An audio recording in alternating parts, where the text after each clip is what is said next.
الرحمن، میں نے تمہیں 4 ایسے کام کرتے ہوئے دیکھا ہے جنہیں تمہارے ساتھیوں کو کرتے ہوئے نہیں دیکھا۔ وہ کہنے لگے، اے ابن جریح وہ کیا ہیں؟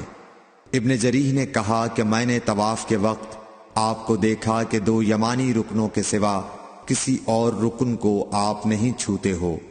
دوسرے میں نے آپ کو سبتی جوتے پہنے ہوئے دیکھا، اور تیسرے میں نے دیکھا کہ آپ زرد رنگ استعمال کرتے ہو، اور چوتھی بات میں نے یہ دیکھی کہ جب آپ مکے میں تھے لوگ ذی الحج کا چاند دیکھ کر لبیک پکارنے لگتے ہیں اور حج کا احرام باندھ لیتے ہیں، اور آپ 8ویں تاریخ تک احرام نہیں باندھتے۔ حضرت عبداللہ بن عمر رضی اللہ تعالی عنہ نے جواب دیا کہ دوسرے ارکان کو تو میں یوں نہیں چھوتا کہ میں نے رسول اللہ صلی اللہ علیہ وسلم کو یمانی رکنوں کے علاوہ کسی اور رکن کو چھوتے ہوئے نہیں دیکھا، اور رہے سبتی جوتے تو میں نے رسول اللہ صلی اللہ علیہ وسلم کو ایسے جوتے پہنے ہوئے دیکھا کہ جن کے چمڑے پر بال نہیں تھے، اور آپ انہی کو پہنے پہنے وضو فرمایا کرتے تھے،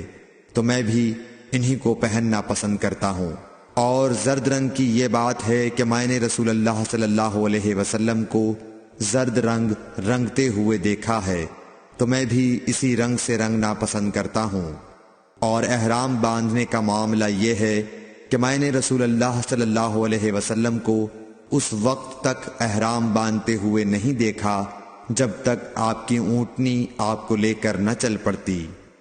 صحیح بخاری حدیث نمبر 166۔